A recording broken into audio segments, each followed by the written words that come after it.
Hey guys, Lowell Tech Fix here, and we are doing some Tech Fix talking with Andy Fischer today. Welcome to the show, Andy. How are you? I'm doing awesome. Thank you for having me. Yeah, man, thanks for coming. We're super psyched that you're here today. We're going to maybe take some phone calls. We're going to talk a little bit about, general shop stuff. I just want to dive right in here. Okay. So, one of the things that I wouldn't say it's an argument that I have, but it's a conversation that I have with shop owners in particular.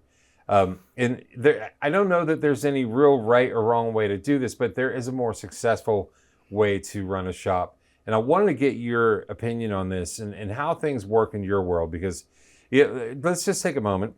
Kind of tell us who you are and what you do in life. Well, that's quite a bit there. So obviously I do the training with you guys with TechFix, but I run day-to-day operations in a shop. We're 8 bays. I've got 4 technicians currently. Need to get another one in the door. Quite a bit front of the house staff. I got a writer, a service writer helper, plus a GS that kind of does a little bit of everything. Does quality control, taking clients home for me, things of that nature. Okay, so great. Pretty well staffed. You run the show essentially from the back of the house. Back of the house, and right now it's a little convoluted front of the house a little bit as well. But yeah, so, growing pains. Jack of all trades. Yes, sir. So, but primarily in your career, you've been that lead diagnostician / foreman person, correct? Yes. And where is your shop? So we're in Burns Harbor, Indiana. So northwest Indiana. From our door to the Loop of Chicago, we're about 45 minutes. Okay, great. All right, well, thanks for clearing that up. So you're, I think, the perfect person to ask this question. Now, again, going back to the conversation that I have with shop owners in particular, I have some shop owners who tell me that SOPs are not required. So standard operating procedures are not required if you have strong leadership. Okay. So there's 2 camps here. There's the people, and I admit that I'm in this camp. I want to see strong leadership and SOPs because I want to promote I want to promote a consistent customer experience, right? You come to my shop every single time, it's going to be the same. You know what to expect. You're going to deal with the same people. We have the same philosophy on your car, how to keep it alive, and on the road for as long as you can. That's what we preach, okay? Now, the other camp would be that there's a certain amount of autonomy that employees should have so like they can express themselves or whatever that looks like, so that that lends itself to retention. Now, that may be, but I haven't seen evidence of that. However, in your opinion, number 1, tell me what you think works and how you do things. Number 2, how you do things in your shop. So strong leadership's huge. You've got to have strong leadership. I'm a firm believer that you can PMP or SOP, whatever you want to call it, out of a business. And what I mean by that is I think there becomes a point where you have too many SOPs. I feel the way I look at it and the policies we put into place, I've got 10 steadfast policies I keep for front of the house and about the same for back of the house. I don't want to lose individuality of my team. I want them to be able to make some decisions on the fly. I need them to feel like they're a part of something bigger than themselves. And I feel if we put too many procedures and policies in place, we take that away from them. So there's some steadfast stuff, intake, the way we handle parts, the way we answer the phones, things of that nature, I think absolutely have to be made into SOPs. Back of the house, the way we're going to quality control a car as a technician, the way we do our inspections, things like that. Absolutely. But I think you could get very in over your head quickly if you want to build a policy and procedure for every step of the way. I think it becomes clouded. Well, I think you're onto something there because I think too many SOPs can, it becomes robot-like. It becomes very rigid, and a lot of people don't deal with that well. No. They need to feel like they have some stake in the game, right? On the other hand, and I've had this, so I'm going to story time, okay? I had a really well-renowned BMW tech come to work for me. And I had known him for a long time, and we were good friends. He'd never worked for me, but he wanted to. He was ready to get into independence. And this was, 10 years ago in Austin, Texas. And we had an agreement when I brought him on because I ran a pretty tight crew, lots of SOPs. Like, you came to my shop, you were going to get the same 5-part inspection every time you came in. and my guys all knew that, right? So and the point of that was, again, we wanted to keep our customers safe and on the road. Yep. I can't do that if I'm not inspecting your cars. Like if you come into my shop 2 or 3 times a year for an oil change and I don't inspect your car for a year, maybe 2, there's something going on. You're going to have major transmission leaks, an axle, whatever. We're going to find some stuff. That being said, we had a deal when I brought him on. He was a very independent person. He did not want me to give him a lot of direction. And I said, fine. I was like, but I am going to, keep tabs on your inspections. And, in the background, I'm going to be doing some audits. And he agreed to that. So I never gave him any input. About 60 days in, he turned in his notice and he wanted to walk. And the reason why I found out that he wanted to walk was because he was literally driving himself crazy because I wasn't giving him input or direction on anything. Even though he felt that he did not want those things or need those things in his life, he always deferred to, I'm doing a bad job because Lowell's not saying anything to me, right? So I think there's the opposite that is true as well. You can be too rigid with your management SOP and a strong leadership, or you can not have enough, and then it's kind of the wild, wild west. Yeah. Nobody has any input. They don't know what's going on. They're looking to you. You're just like, oh, everything's cool, right? So that's part of it as well. That's another part of the conversation. So at your shop, you said like 5 or 10 steadfast SOPs that you have to follow every car every time, correct? Yes. So what happens in your shop if somebody deviates and they start just running their own program? For instance, I have a guy or a girl who's doing the 5-part inspection, and then I start noticing that they're not going on test drives anymore, and it's becoming consistent. What is the backlash in your shop? What does that look like? So it's a multi-step, right? With any type of disciplinary, I think you got to step it. So first we have a conversation. We're going to try to coach a bad habit out as fast as we can and explain to them why it's so important and why we've created that, why that is important to the facility, to our culture, and why we do that. If we continue to have an issue, I will have a one-on-one conversation one more time. If I've got to address it a third time, we're gonna part company. Okay. Because now it's just become their way or no way. And sometimes I understand, like, people can, think they're doing something to help the facility and don't see the bigger picture. And sometimes they need that reinforced. And I understand, I'm guilty of that in the past myself. But that's where it's time to coach them through it and see. And if they're not going to be receptive to that, we're going to have to cut them. Right. Yeah. I mean, you want your technicians or your employees to have some sort of autonomy, but you don't want them going rogue either. Correct. Yeah. Correct. It's a bigger conversation than you would think, right? It is. I mean, it can be a slippery slope. And, a lot of people, who have SOPs and that, to some degree, or at least a strong outline of what your job is and how to do it, they're the most successful. Too little, the employees start running the show. Too much, you start having retention issues. Yeah, it's a balancing act. You've got to constantly balance it. I've worked for places where everything has a policy. For me, that takes the me part of it out of there, and I want to feel it's like I'm part of the team and have some input. Also, I think I've worked those jobs too, where it's like everything has an SOP, and then you're constantly worried that you're going to slip up and miss something. There's so much to keep track of. It's not possible. No, that's why I think, for our situation, it works really well. 8 to 10, front of the house, same thing with back of the house, and I allow the employees to all have input on them as well. When we're developing them, and constantly, you're constantly making adjustments. Things change, and we're very in tune with that.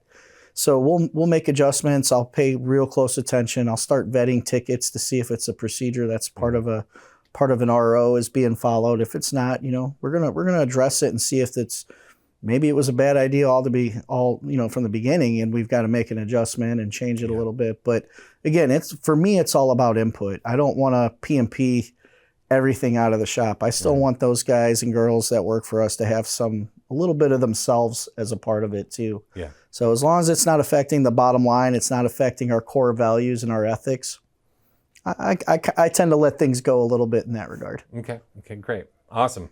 It's good feedback, man. Good conversation. So I want to shift gears here a little bit, and we'll probably get to our phone calls here in just a moment. But I guess this is a two-parter. What do you consider a win at your shop? And 2, how do you celebrate wins? I I don't want to sound like Debbie Downer. It seems like the last few months as we've been through major growth, the growth is a win, but it just feels like there hasn't been too many wins. And that's a me thing. That's not a shop thing. But big wins we've been setting some records. So I try to take them out to eat, celebrate with them. I want to make some changes in that regard too.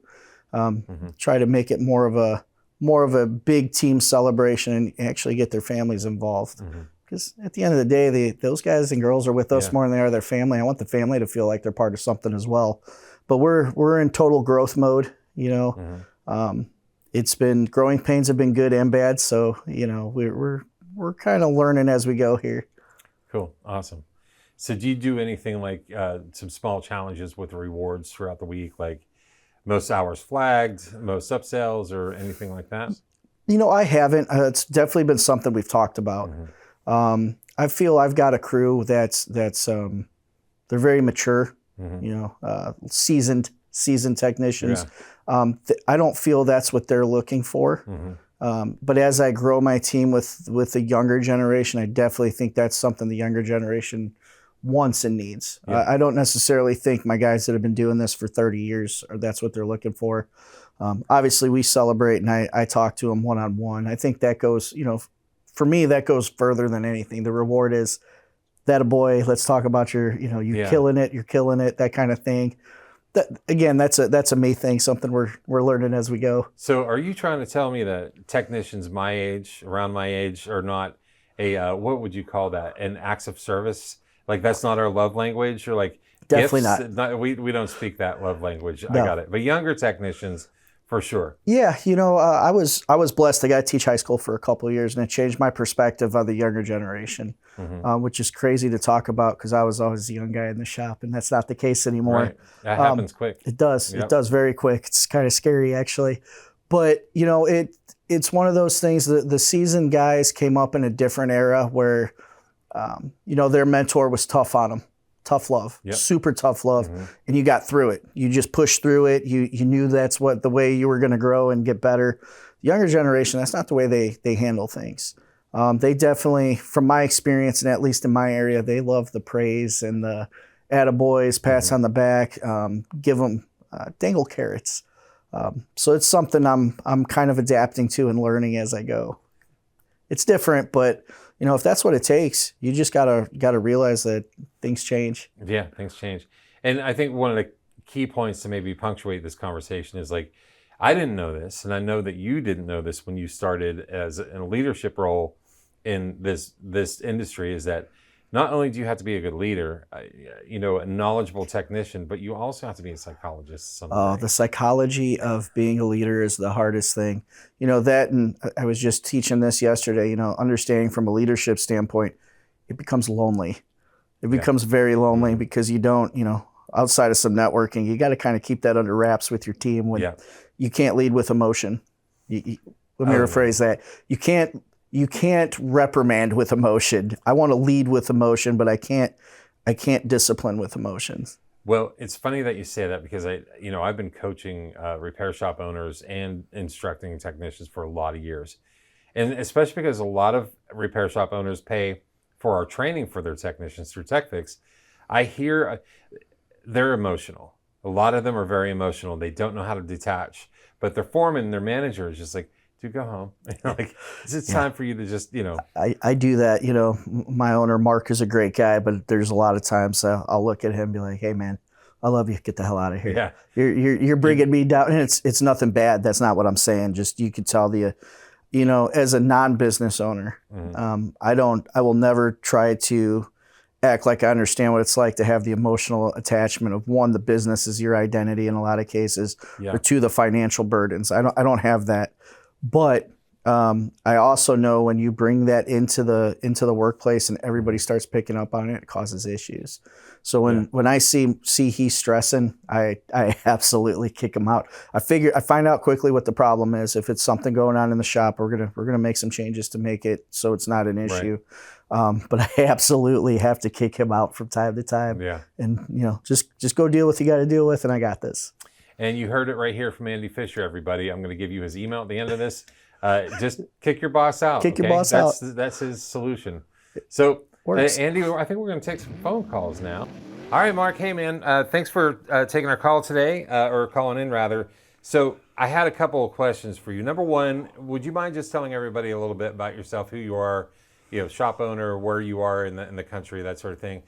We already know that this guy to my left, we know that he works with you, and I'm really sorry about that. But can you fill us in on the blanks from there? Yeah, my name's Mark Sergerson. I'm from Northwest Indiana. I own an 8-bay shop called Sergerson's Auto and Truck Repair. And we work pretty much on all makes, all models. Okay, so, and I'm just, I'm not picking on you here, man, but like, I would never have guessed that you say your last name Sergerson by the way it's spelled. Just Yeah. let you know. All right, so I'm glad I'm clear on that now. So here's why we're calling. We're doing this segment on our podcast called Mechanics Corner, and it's where we call people up at random, and we ask you to tell us about like the craziest thing you've ever done to a customer's car or have seen while repairing a customer's car. For instance, a very common theme in this segment is fire, catching customers' cars on fire. Like I've told the story on this show before about getting into an 88 Ford Escort wagon where the entire family was living in it, and it was full of travel urinals that were also full, right? So there's no real guidelines here. Can you tell, and it doesn't have to be you, it could have been one of your employees, someone that you worked with previously, but and again, let's try to keep in mind we want to protect the innocent here, but tell us your wildest, man. Do your worst. Man, I've seen a lot of stuff. As far as like, I've watched a couple of techs catch cars on fire. Luckily, I've never done that myself. Man, I've seen guys almost drop cars off of lifts. Okay. So nothing crazy like that. I think probably the craziest thing I've ever done to a customer's car is probably like bending some valves after leaving like a cam phaser bolt loose or something. Okay. All right. So nothing crazy, like no insurance companies involved, no cars burning to the ground, but yeah, I've messed some stuff up. Okay. Sounds like people around you are paying attention mostly. That's good. I mean, I've had it. For I had sure. it all in my shop, dude. I had, it was a drive-on lift, and I can't remember what kind of car it was. Drive-on lift, and like if you backed up off it, there was a ramp, and below that ramp was South First Street in Austin, Texas. And he put a vehicle's wheel on, rear wheel, without putting the drum back on. Oh my gosh. Yeah. Ooh. So there was Ouch. insurance involved, Mark. So maybe I've had both of our incidents. I took yours for the team. No, Mark's being modest. We just had a car go through the garage door. Very similar. Similar. It's my fault from a leader's perspective. Mark had just left for the day, and I told our GS, hey, go pull this car out. We need a bay. Protocol wasn't followed. We use whiteboards to state when a car is in undrivable condition, was not put in the dash. He started the car up, put it in reverse with no brakes, hit the garage door, then hurried up, put it in drive, and took out one of our tech's toolboxes in the process. Oh man. So he was being modest, but that was something we both dealt with here within the last couple of months. Oh man. Well, this is why we have this segment, man. It's cathartic. Like everybody, these stories are not unique. Kevin Roth tells a story about he was I don't know, maybe it was a box truck or something. Yes. The garage door came down between the cab and the bed, and he just kept driving. It's good stuff. Well, hey, Mark, anything, I want to just thank you for your time today, man. That's all we're looking for. Is there anything you want to say, just to us in general, or anything you want to make fun of Andy about? No, I just wanted to say thank you for what you guys are doing. I love the Tech Fix program, and it's pretty awesome. Awesome, man. Well, thanks. That's a high compliment. Thank you very much. We'll talk to you soon. All right, you guys have a good day. You too.